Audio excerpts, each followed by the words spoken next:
Welcome in everybody to the 49ers podcast. I'm your host, Matt Daniel, as always, joined by my co-host, John Gallagher. John, how are we doing today, brother? Doing well. How are you? I'm doing good. It is good to see 49ers in pads. Training camps in full swing. Yeah. 10 days away from preseason. It's an exciting time. Absolutely. Make sure to tune in next week. We'll do our first pre-game show to break down what to look for. We play the Chiefs, I believe, at 5:30 our time on Saturday. So this week we're going to be doing a prediction show, breaking down our predictions for mostly the 49ers 2021, but just kind of the NFL in general. That way we can come back to it next year and just see how spot on our predictions were, Yeah, absolutely. Make sure to follow us on Twitter.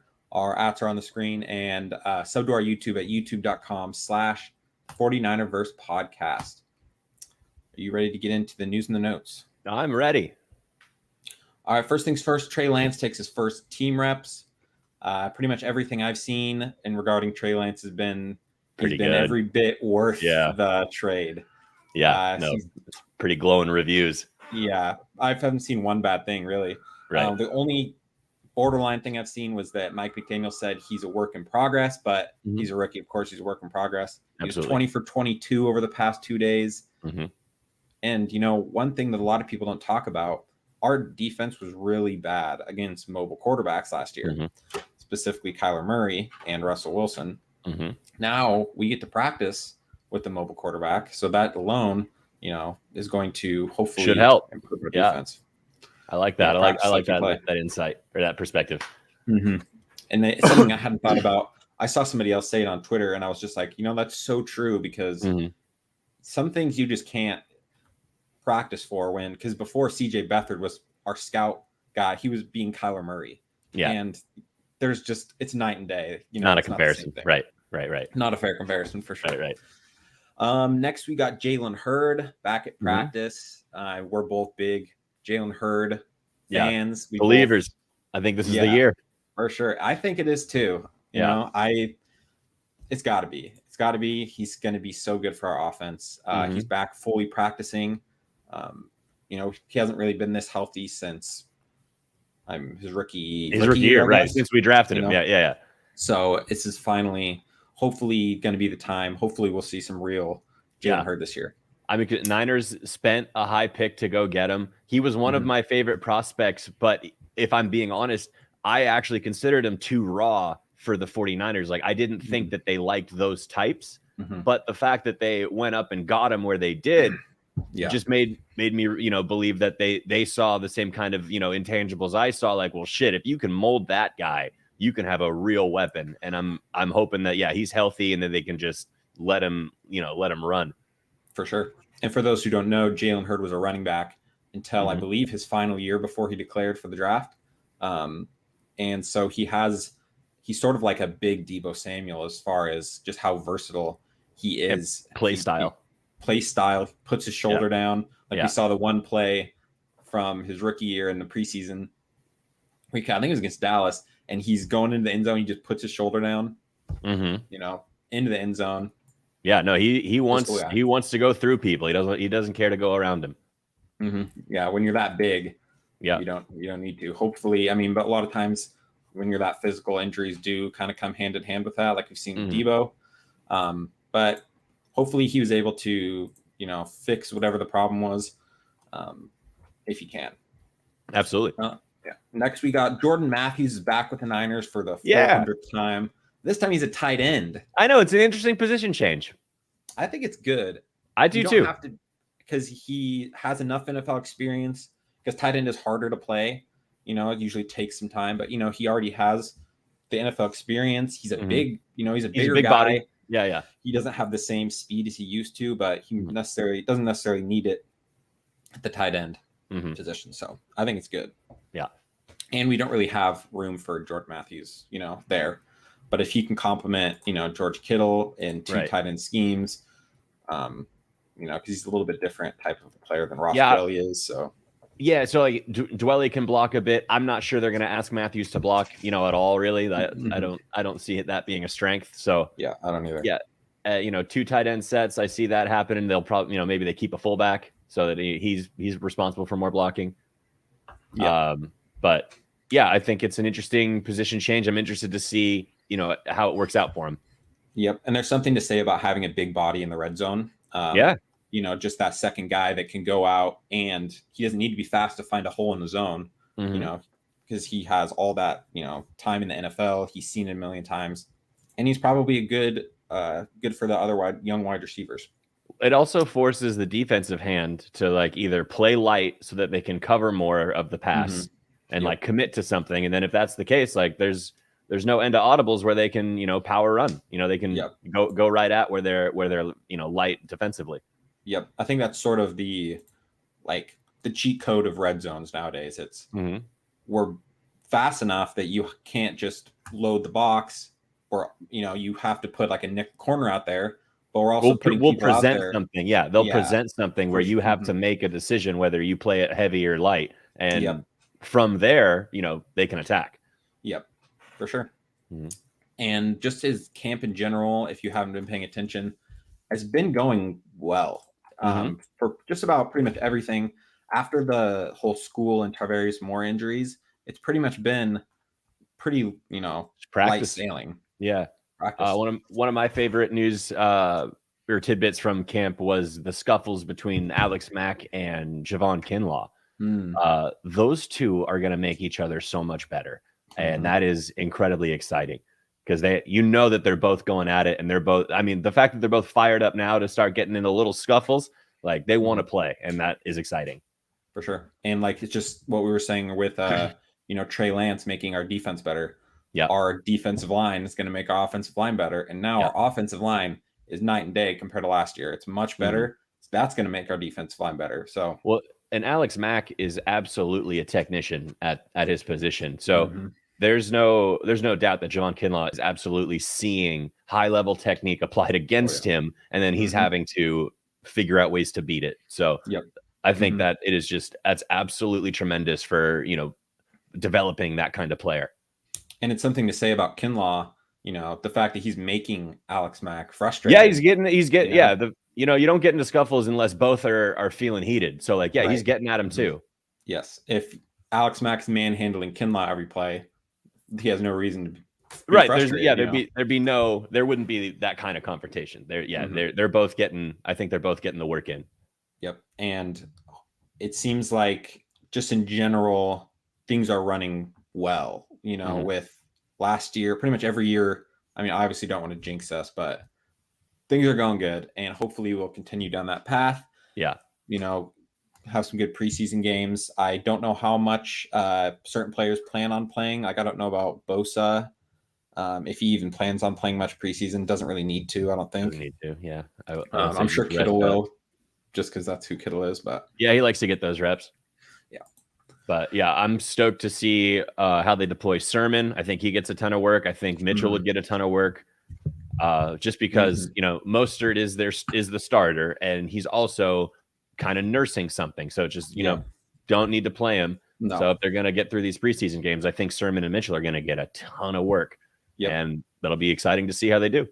Yeah, I expect Sermon to probably be with first team at the beginning. I mean, because I don't see Mostert even touching the field. No, I don't think he should. Yeah, and then Mitchell will probably, like you said, get some reps, and then Gallman as well. We do have a lot of running back depth, so it'll be interesting to see how that battle kind of plays itself out. If I'm them, I'm kind of making those rookies play a half. You know what I'm saying? Like a half each. Like I don't need to see much out of Gallman. Yeah, no, I don't need to see Gallman. I probably would play them. Typically, game 3 is where I'll play the most. So we'll probably see a half by game 3, which kind of ease them into a game 1 and 2. So we'll see what happens. I just want to see it. Like, I don't really care who's out there at this point. I just want to watch football. See some red and gold. Yeah, running plays. I agree. Yeah. So let's get into predictions. Let's start with the 49ers record, the most important thing. What is your prediction for the 49ers record? 17-0. 17-0. There it is. You heard it here first, folks. Barring health, so it's a little interesting with the quarterback situation, because I do think that they can win with Jimmy. It's just I think that we're a little, I don't know, it could be volatile, but great with Trey Lance. So it's tough to say, but I do think we're definitely above a 10-win team. If we're playing right, we don't have the injuries. So like I kind of like 12 wins, 13 wins. What do you think? I got us 11-7. You got So 11. So okay, I'm being a little Yeah. favorable for them. Well, Okay. the reason I have it is we could be a top 5 team and still be 11-7, just because our division is brutal. It's very tough. You're right. 6 of those games are, the Rams twice. I mean, Rams I'm and assuming Seahawks. we'll probably split. We always split Seattle. Yeah. And then Arizona is the best Arizona team we've seen since Kurt Warner. Right. So far, they could be surprising. Yeah, our schedule is pretty favorable in general. Yeah. But it's just the fact that we do have such a tough division. I find it kind of hard for us to be, because we could win the division at 11-7. I'm just thinking it'll be a pretty even record as far as it goes down the NFC West. Yeah, there's just a lot of hunting in our division, right? Like it's always real close. We always play each other close. Yeah. Okay. I like that. I mean, really, the range of outcomes is, max probably 14, I would say, and then bottom is probably 7. I say that would be our range. So 11's right there in the middle. Yeah, but it's just really hard for me to believe that if our team is healthy and we're playing like something has to be going so wrong for us to be like a 7-win team. There's so much talent. Yep. If we're healthy and we only win 11 games, only 11 NFL, it's still a good season. But right, we should be. We just have so much talent. Then you start asking the questions, what is it? Yeah. I can only assume it's probably Jimmy if I have to, because it's not going to be our defense. Our defense is going to probably be top 10 if they're healthy. I have some questions about the cornerback position because that could burn us, especially over a long season. I agree. Yep. So I'm hoping that the defense is coming to play. I love our defensive line. Greenlaw and Warner. I love at that backer position. Weren't they playing Harris too? They're switching him over to backer. I love that. I love that switch. I think our cornerbacks are definitely our weakness for sure. That is a weakness that I'm concerned with, especially with how pass happy and good Russell Wilson and the Seahawks are, Kyler Murray and the Cardinals are, and then Stafford with the Rams is absolutely an upgrade. So there's some potent passing attacks that are in our division, and our cornerback situation does have me a bit worried. Yeah, for sure. And we don't have Sherman anymore. That's really the only Sherman and Akello, but Akello isn't really as big of a concern. Yeah. Hopefully someone can step up. I'm really hoping if Emmanuel Moseley can become, like a serviceable start everyday corner and not really have to question it. I don't expect him to come in and have a Pro Bowl season. But there were times where we were questioning, should Akello come and take this spot? Because he was kind of iffy at times. So yeah, I just hope it's consistent. I think it was good to move away from Akello. I think Moseley has more upside long term. We're banking on Verrett, staying healthy too. And if he does, he's a lights out cornerback that, I love. So Moseley on the outside, Quan, at that nickel position. I think he's a great cornerback too, with a lot of versatility. But we're really going to need Ambry Thomas to be, a quick study. He got drafted and I think he's going to get, thrown in quickly because we need it. Yes. And we talk about injuries a lot. Our cornerbacks are no exception. They're probably our most injured position, maybe outside of running back in the past. Because Verrett, he's hardly even played compared to how much he's been hurt. Yeah. And Emmanuel Moseley has had some struggles. Even K1's had some struggles. So yeah. And to keep those guys healthy too, like you just need depth throughout a game, you need rotation a bit. Yep, you do. So, it is going to we're having to rely on rookies, in our secondary. So yeah, especially not to mention Jaquaski Tart still isn't playing. I don't know what when he's going to be back, but hopefully he can return quickly because we're going to need that, that veteran experience in our backside. So, and his skill set, he can run, he can go hit, he's got some decent hands to him. We need that. For sure. All right, let's get into our next prediction. Who do you expect to be the 49ers leading rusher 2021? Leading rusher overall? That's tough to say because we've seen him just rotate backs and have like leading rushers week to week. There's like 7 answers that there's like 7 possibilities here. I mean, think really, the safest answer is Trey Sermon, just because he's got the most tread on the tires. You know, like if you were to feed somebody, like he got drafted highest, you know, in terms of what they spent on running back capital. Yeah, he's he's young and he could take that kind of workload. My dark horse answer is Mitchell, just because I'm kind of a fan of his skill set, and I do think that would translate into lead rushing in that system. It's just a matter of, you know, who are they gonna? Do they favor a hot hand? Is Sermon gonna be that guy? Does he take the role and he's just, you know, there's no reason to see what anybody else has? Yeah.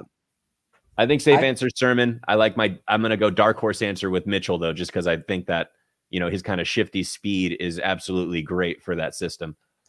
I think that it's between Mostert and Sermon for me, just because if Mostert is healthy, it's his backfield this year until next season, in my opinion. And I just think he's going to be able to do enough to be the lead rusher. But if anyone does take over and just be a workhorse running back in that offense, it's Trey Sermon. Yeah. Mitchell does have that home run ability, which Kyle Shanahan does like to use. And we saw, you know, he's like a stronger Matt Breida is kind of my comp for a bit Mitchell. Stronger though. Like that's not, he's a bit stronger. So I think that can really work out. Yeah. And I do love Elijah Mitchell, and I think he's going to be a really good running back. I just think Sermon is more likely to be like a workhorse.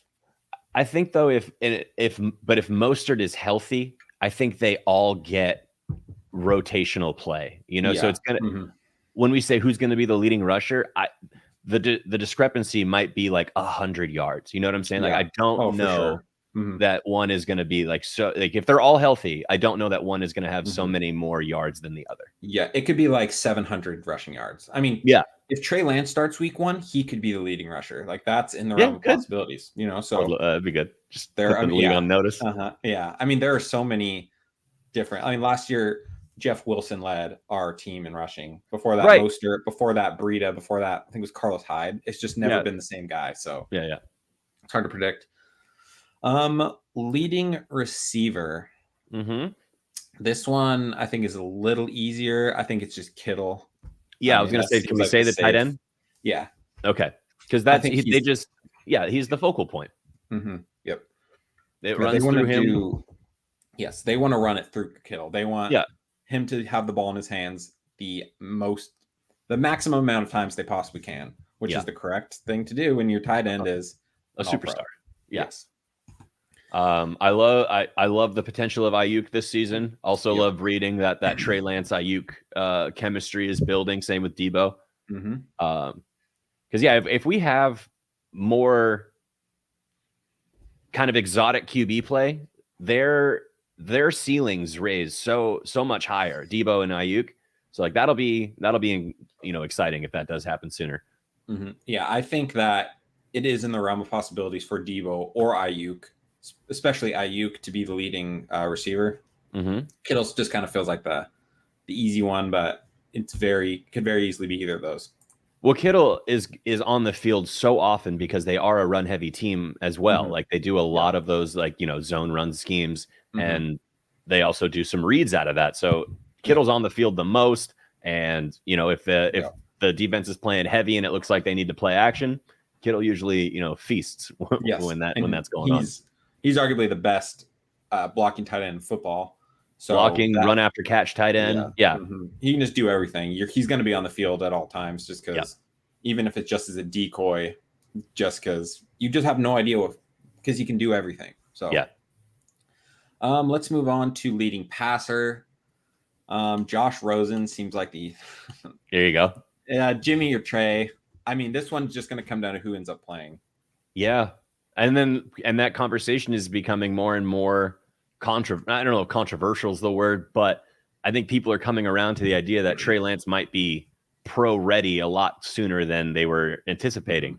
Not a lot sooner than I was anticipating. You know what I'm saying? If I could toot my own horn.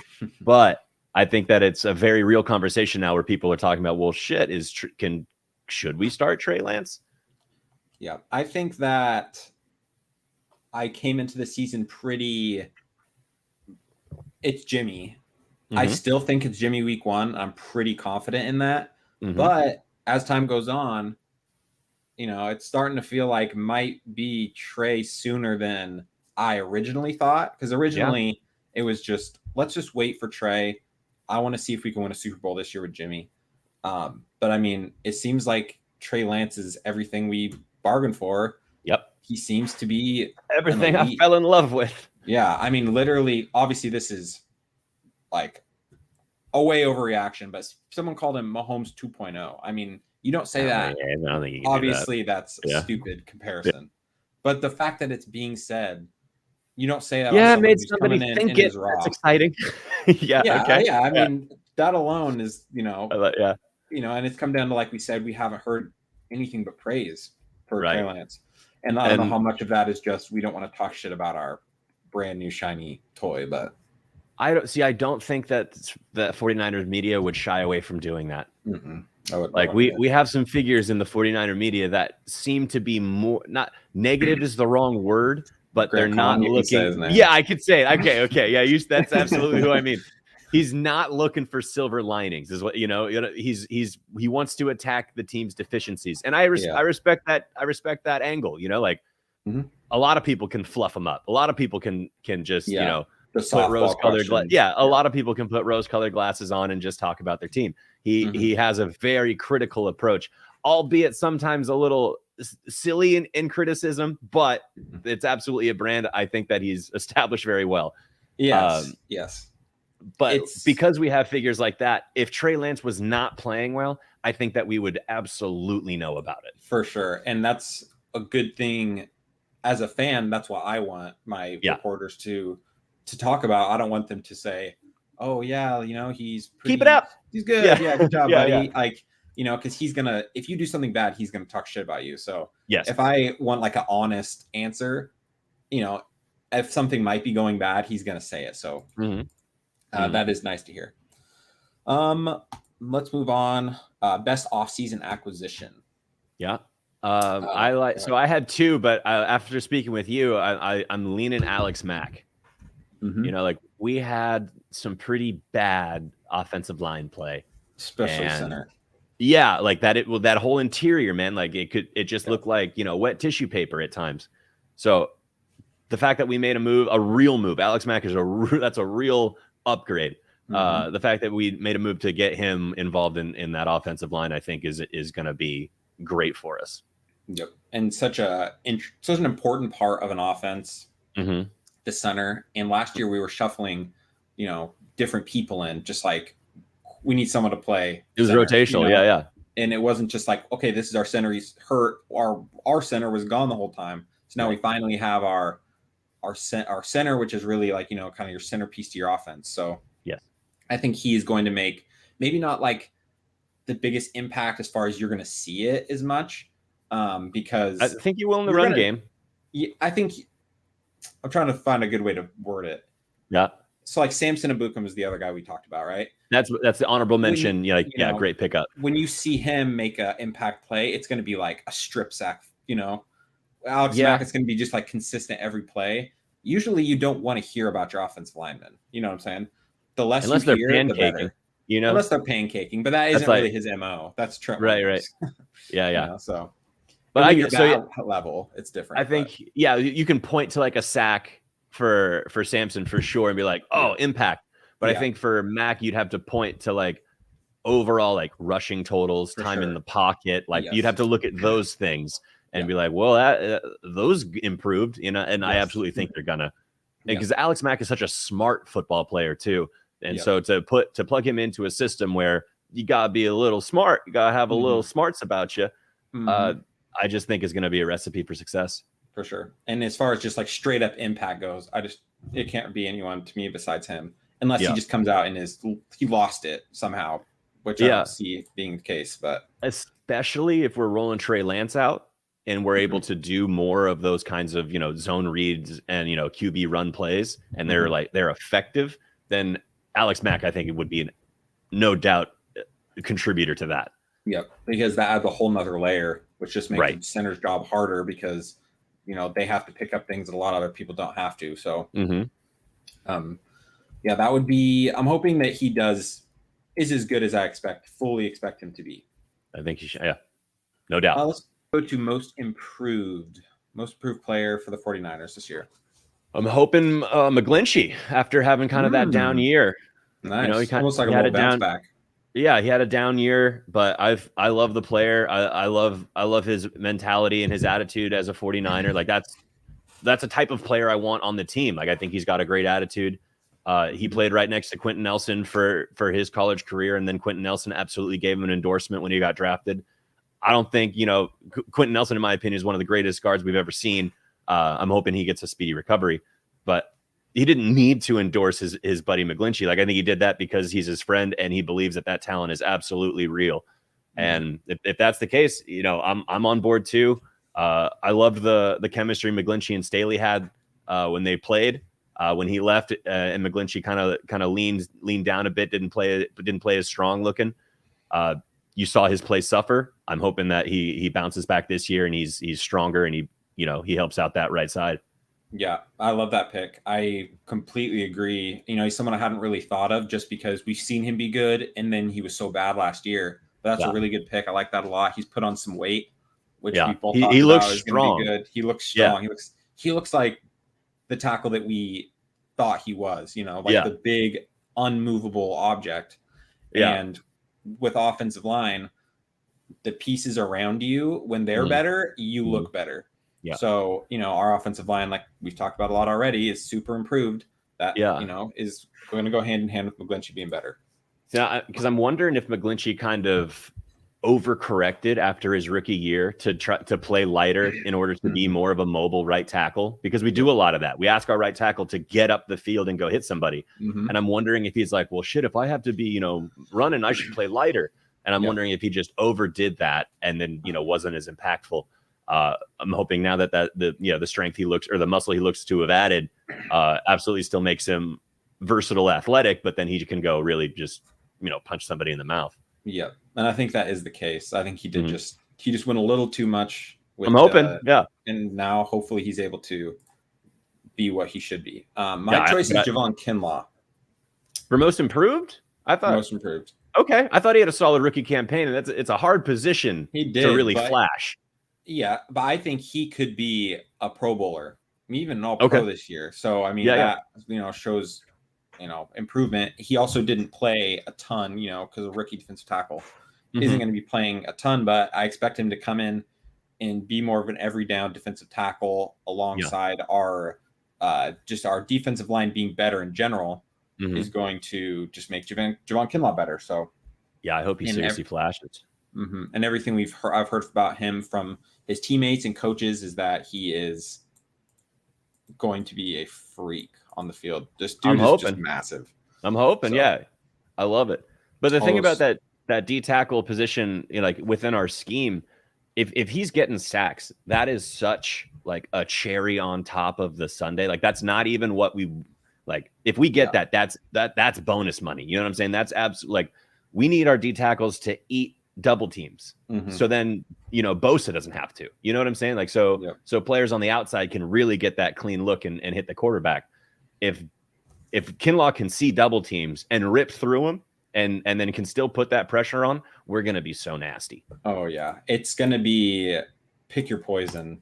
100%. Cause Kinlaw, Bosa, Armstead Ford, can move. Abukum, none of those sound like a great choice to they're killers. One with, those are missiles. They'll come in. Can't double team them all.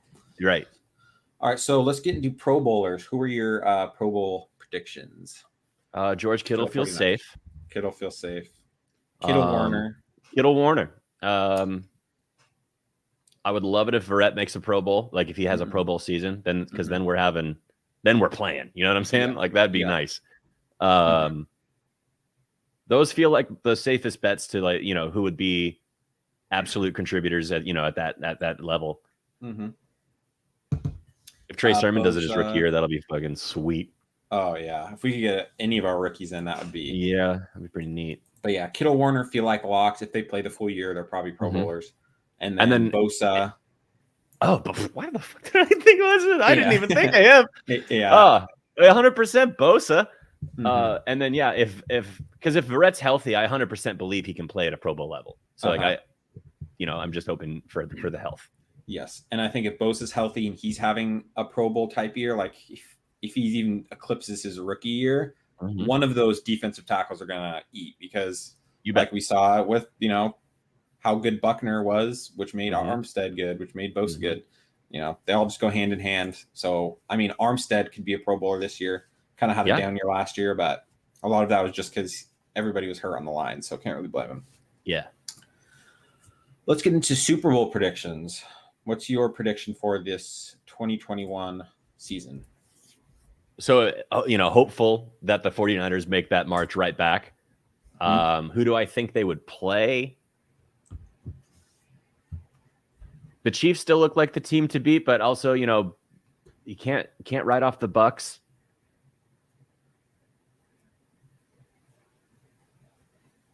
I like. So I do want a rematch. Chiefs. I want a rematch. I want a rematch. I want a rematch so bad. If that's the fan talking though. If I'm talking about because you can't say the Bills aren't going to make a run too. I mean, my money. If I'm putting my own money on it, my choice is Bucs Chiefs. It sounds like the easy answer, but it's the easy answer for a reason. You just want that rematch? I mean, I don't want it, but I think that is what's going to happen. I want 49ers Chiefs. I want the 40. Okay, so we want the 49ers. I don't give Chiefs a fuck rematch. about their rematch. Okay. I want my rematch.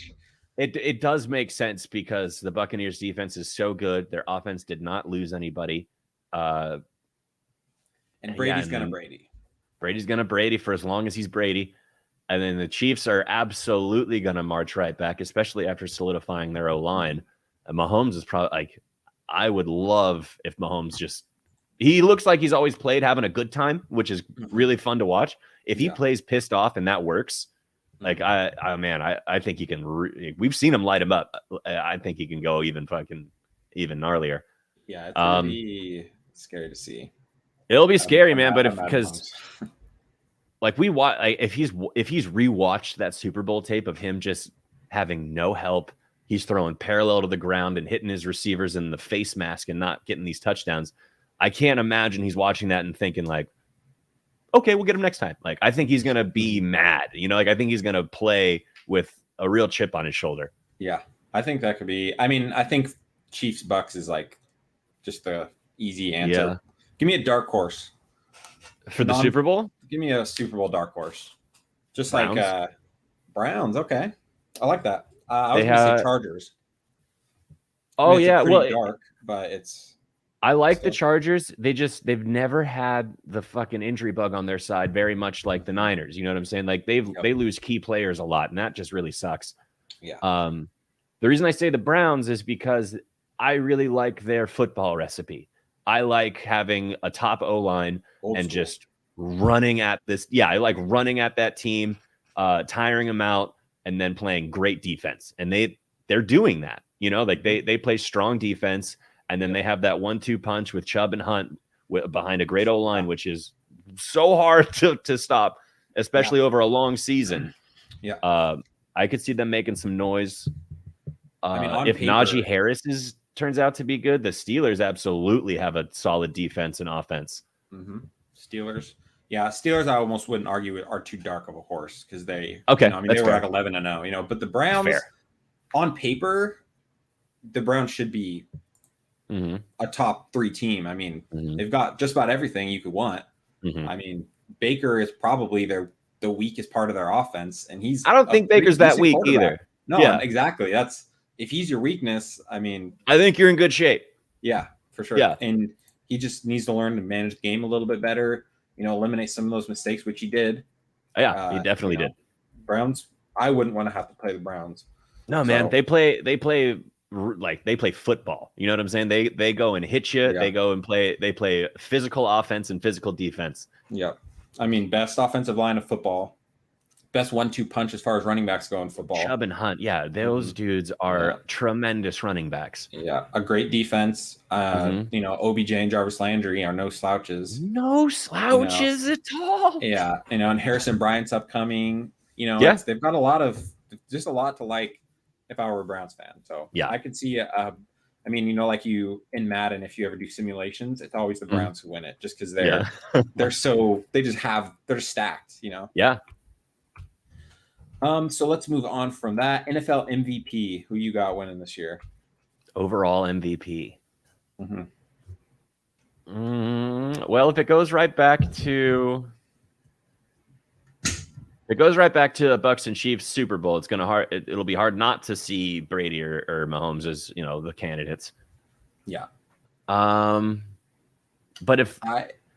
if the Jags make the playoffs, because Trevor Lawrence is a baller, it's going to be hard not to pick him because of the dumps he would have had to bring them out of. Yeah, if he's able to pull that dude, off, if they are like a he playoff team like this year after drafting Trevor Lawrence, I think he gets a heavy nod of consideration. He's a little dark horse. I mean, yeah, I think he's my favorite for offensive rookie of the year. Which is a pretty easy choice. I mean, if I'm putting money on the NFL MVP, I'm picking Mahomes just because. Yeah. You know, that's easy choice. But there are some. But we have to like context into consideration. If the Jags make the playoffs, you know what I'm saying? Like you can't discount that. That is a hell of a hole to bring them out of. And you have to imagine if they do, the recipe for them doing that, pretty much the only one is that Trevor Lawrence is elite, you know? Yeah. Because they're not going to come out. Their defense isn't going to bring them to the playoffs. Yeah, they still have a very young defense figuring stuff out. It's definitely going to be, it's going to be Trevor Lawrence. And I mean, if they do make the playoffs, then Urban Meyer's probably the coach of the year as well. Yeah, man, he gets some bragging rights because he's also had he's had, pretty polarizing pieces written about him, whether he's like great for the team or if he's antiquated, Yes. Yeah. Jury's still out for a guy who's coached for so long when it feels like people should just consider him a good coach. But I agree with that, because there's no shortage of job opportunities that he'd have if he was like, okay, I don't want to do this. I don't want to coach for the Jags. He would have a job so fast. And there was some like training camp videos where he was talking to him and he's telling his team, like, I could be anywhere I want to be. Like I came here because I want to win. And hard to bet against that. Urban Meyer knows what winning looks like. And if he can bring that to the NFL, he can bring that to the Jags organization. That's a whole new team. Yeah. And he has the resume. He's there for a reason. There for a reason. Do I think he's a great NFL coach? I don't know yet. I can't really tell. Yeah. I think he's going to hopefully tell us over the next couple of years. So we'll see what happens to that. Yeah. That is going to do it for the show today. We are out of time. Next week, we will be talking 49ers Chiefs, breaking down the first preseason game. Whew. We will see you guys next time. Yeah. Take it easy. Sounds like football, baby.